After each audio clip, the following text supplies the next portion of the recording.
Substances are moving in and out of our body every day. And here's a cell right here to the left. And it's the way fluids move through our body that keep us alive and protect us against invasion. Take a look at this pile of bacteria about to be eaten by a white blood cell.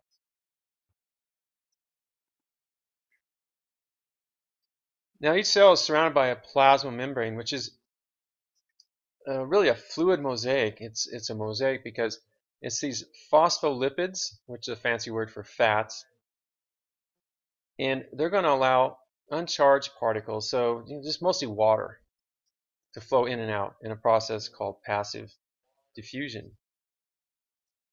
In the case of osmosis, water is going to flow from high water concentration to low. Here's an example of what I'm talking about. If you surround a cell with salt water, we call that a hypertonic situation, then there's a lot of water in that cell, and it's going to flow outwards into the salt water. And when we get a patient who's dehydrated, sometimes the only way to get them hydrated is put them on a saline drip, because sometimes they just can't drink enough to rehydrate themselves. Active transport, this is going to take energy because we're not dealing with water, we're dealing with large substances, and we might have to go across the diffusion gradient, let's say from low concentration to high. In those cases, we have these protein carriers. Now take a look at those little balls with tails.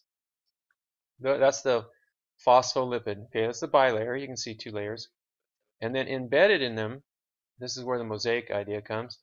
Embedded in them are these protein carriers, and they form channels so that we can move like sodium chloride, which is salt, or even proteins, macromolecules, across. Otherwise, what would we do? What if it's huge, though?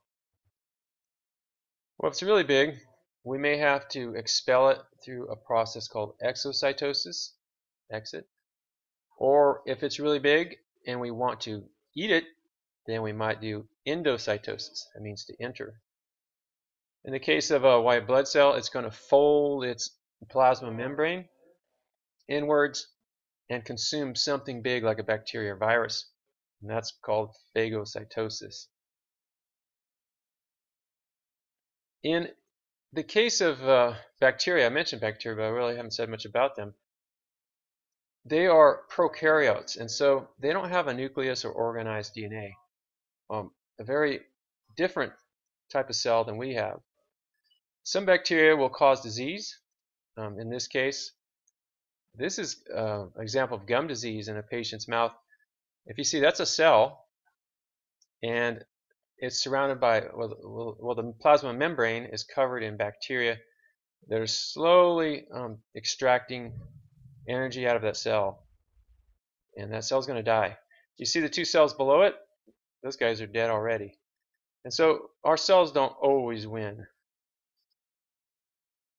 Eukaryote cells, that's what we have, and of course plants have them, fungus. Their cells and nucleus have an organized DNA. And in this picture of a cheek cell, you can see that this darkly stained nucleus. And in the cytoplasm, which is the liquid around the nucleus, there's lots of organelles. And I'll talk about them. Each organelle has a job to do. We'll start with the chromosomes that are in the nucleus. They're just strands of DNA and some proteins. And they're kept in the nuclear envelope because we don't want our DNA exposed to all these powerful enzymes that are in the cytoplasm. So we keep them safely tucked away, hopefully free from damage. But what happens if we need to produce a substance?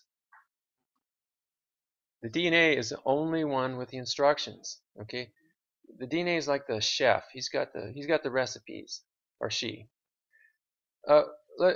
Let's say you have a beer or a glass of wine. Well, your body says, "Whoa, what are we going to do with this stuff? We got to make peroxisomes." But hey, there's no peroxisomes in the bloodstream right now. So we got to do this. to convert alcohol into acetic acid, which is vinegar. And then our body says, okay, I can deal with vinegar, but I can't deal with alcohol. Well, the first step, okay, you have that first gulp of wine or beer. We have to get the code from the chef, the master chef, and she's inside the DNA. So DNA is going to unwind when a polymerase enzyme causes that DNA to unzip. Why does it unzip? Well, because we want to see the code, and we want to copy that code, and we can't copy it when the DNA is bound together. And now that the recipe or the DNA strand is exposed, we have a special messenger RNA, ribonucleic acid. So it's like DNA, so it kind of understands DNA, but its job is to copy the original DNA code, because remember, we want to keep our DNA safe. We want to keep it in the nuclear envelope. We don't want to send our DNA out into the cytoplasm. So we got to go through all this stuff to copy the recipe, and then we take it out to the kitchen, where there's all sorts of dangerous stuff going on. And in the cytoplasm, which I'm calling the kitchen here, there's a ribosome waiting. Okay, ribosome's like the sous chef, let's say, and his or her job is to take that strand of mRNA and read it and start to build the product, in this case a peroxisome. The second step of this process is called translation, because we're in the cytoplasm and the RNA is reading that, and it's going to make the product, and now we got to move the product onwards, because how about that cell where it's made? We don't need it in that cell, we need it somewhere else. Maybe we need it in the liver. So the endoplasmic reticulum is going to take that product that the ribosome made. Okay, if we're thinking of a kitchen, let's say it's the server, I suppose. The ER is one of the servers, going to take that plate of food and move it onwards, or maybe store it under a hot plate, whatever. Okay, I'm not sure this is making sense. The Golgi bodies, they're what are going to kind of package it, because maybe the peroxisome isn't quite finished. There's some exposed ends on that molecule that need to be tidied up. And so the Golgi is going to finish the job, and now the peroxisome is ready. We're going to ship it out. And the way the Golgi does this, it can't just squirt it out as a liquid, because we're in the cytoplasm. We're in this like liquid gel. So we're going to have to package the peroxisome in what's called a vesicle, and then that vesicle is going to travel outwards, and we have a process called exocytosis I talked about, and finally we dump off our peroxisome into the body. So where it's going to do some good. Now, if you have a situation where someone drinks too much alcohol, figure you can make about enough peroxisome to drink 1 beer per hour. But if you're drinking more than 1 beer per hour, then the alcohol is going to pull oxygen from the liver and cause cirrhosis.